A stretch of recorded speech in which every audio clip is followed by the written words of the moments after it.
جنگل میں شکار کرنے والا اکثر انسان ہوتا ہے، لیکن اگر کسی دن جنگل کا سب سے بڑا شکار انسان خود بن جائے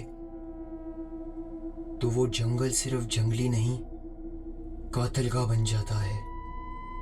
رات کے 2 بج رہے تھے۔ چلبلی کا گھٹنا زخمی تھا، لیکن وہ زمین پر رگڑتی ہوئی جنگل میں بھاگ رہی تھی۔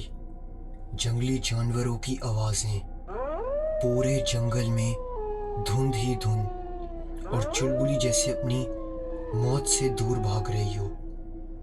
پیچھے وہ کسائی تھا، ہاتھ میں چھری، چہرے پہ بے حد غصہ، اور جیسے سر پر خون سوار ہو، اور ویسے بھی وہ خون ہی کرنے جا رہا تھا۔ ہوا میں سینے کو چڑھتی ہوئی آواز آئی، رک جا، زیادہ دور نہیں جا سکتی، نہیں زندہ چھوڑوں گا تجھے آج۔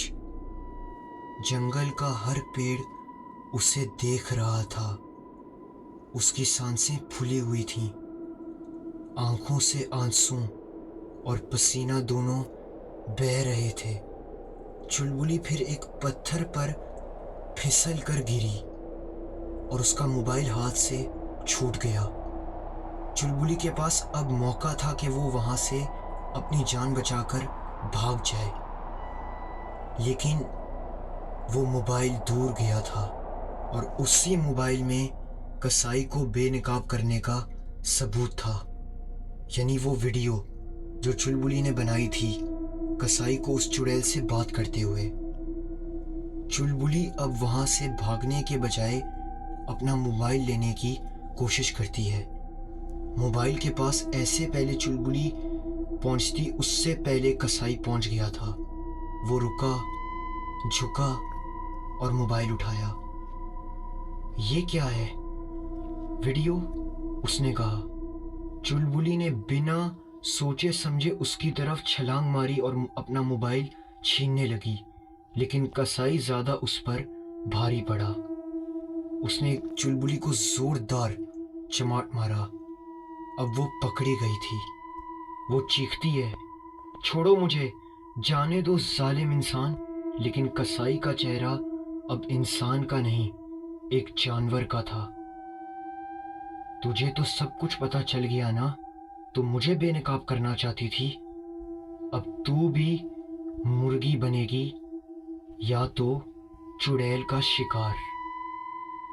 وہ چاقو نکالتا ہے، وہ چلبلی کی طرف مارنے والا تھا وہ چاقو، تبھی دور سے ایک آواز آتی ہے، اوئے، یہ کیا کر رہے ہو لڑکی کے ساتھ؟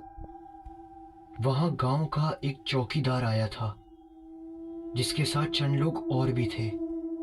کسائی شوق ہو گیا ان سب کو اچانک وہاں دیکھ کر۔ کسائی اب سب کے سامنے ڈرامہ کرنے لگا۔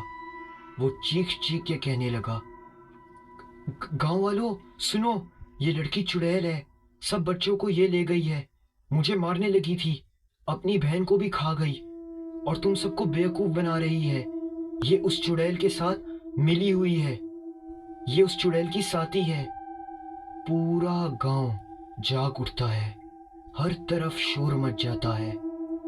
گاؤں والے ہاتھ میں لت اور پتھر لے کر آ جاتے ہیں۔ پکڑو اس کو، جلا دو، ہمیں پہلے ہی شک تھا کہ یہ لڑکی صحیح نہیں ہے۔ چلبلی کی آنکھوں سے آنسو رکنے کا نام نہیں لے رہے تھے۔ وہ کسی کو کچھ سمجھا نہیں پا رہی تھی۔ کسائی کے چہرے پر ایک بڑی گندی سی اور بڑی سی مسکراہٹ تھی۔ اس سے پہلے گاؤں والے اسے کچھ کرتے۔ تبھی نانی وہاں آتی ہیں، لیکن اکیلی نہیں، ساتھ میں ایک روشن چہرہ، مولانا غلام رسول صاحب، جن کے ہاتھ میں قرآن پاک ہوتا ہے۔ نانی چلبلی کو زور سے گلے لگا لیتی ہیں، اور مولانا کہتے ہیں، کسی کو ہاتھ لگانے سے پہلے ثبوت دیکھو۔ اسلام میں ظلم کے پہلے توقع کی گزارش ہوتی ہے۔ چلبلی رو رہی ہوتی ہے اور کانپتے ہوئے اپنا موبائل مولانا صاحب کو دیتی ہے، اور پھر وہ کانپتے ہوئے کہتی ہے، اس میں وہ ویڈیو دیکھیں، سب دیکھیں۔ مولانا فون لے کر ویڈیو چلاتے ہیں، کسائی کی آواز اس ویڈیو میں، وہی آواز، تم سب کو کھا نہیں سکتی، مجھے انہیں مرغی بنا کر بیچنا ہے ورنہ میرا کاروبار ڈوب جائے گا، ہمارے بیچ یہی سودا ہوا تھا۔ گاؤں میں سناٹا چھا جاتا ہے، بچے غائب، ہونے والے بچے مرغی بنائے جا رہے تھے اور ہم اپنے ہی بچوں کو کھا رہے تھے۔ سب گاؤں والے حیرانگی سے اس کسائی کی طرف دیکھتے ہیں، گاؤں والے اس پر پھٹ پڑتے ہیں۔ تو یہ تھا تیری کامیابی کا راز، ہم نے تجھے کیا سمجھا، ہم تجھے کیا سمجھتے تھے اے بدبخت انسان، تو نے ہمارے بچوں کا کیا حال کیا، تو ہمارے بچوں کا قاتل ہے، تجھے زندہ رہنے کا کوئی حق نہیں ہے، مار دو سب اسے، مار دو، جان سے مار دو۔ کسائی کو لوگ گھسیٹ کر زمین پر گرا دیتے ہیں، کوئی لات مارتا ہے، کوئی موقع، کوئی پتھر، کوئی ڈنڈا اور پتہ نہیں کیا کیا۔ وہ خون میں لت پت ہوتا ہے، نانی روکتی ہے، مولانا کہتے ہیں رک جاؤ، تم سب لوگوں کا غصہ جائز ہے لیکن پہلے اس سے پوچھو ایسا کیوں، پورا راز سن لو۔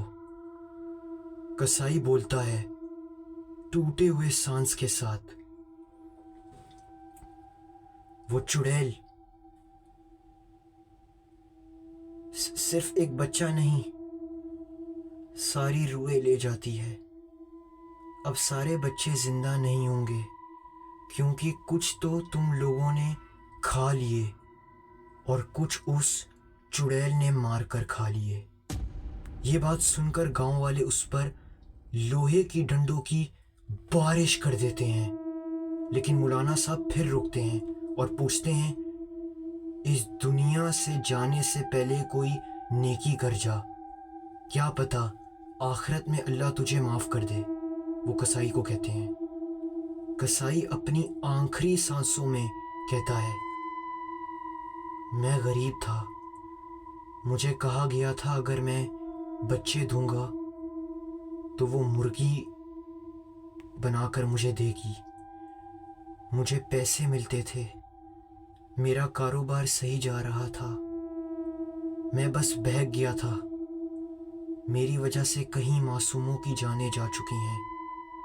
وہ چڑیل بچوں کو کھا جاتی ہے لیکن ابھی بھی کچھ بچے زندہ ہیں، اگر انہیں بچانا ہے تو بس اس چڑیل کو مارنا ہوگا۔ جب وہ چڑیل مرے گی تب یہ لعنت بھی ان پر ختم ہو جائے گی، لیکن تم لوگ اس چڑیل کو مار نہیں سکتے۔ پھر اس کا سانس رک جاتا ہے اور وہ اس دنیا سے چلا جاتا ہے۔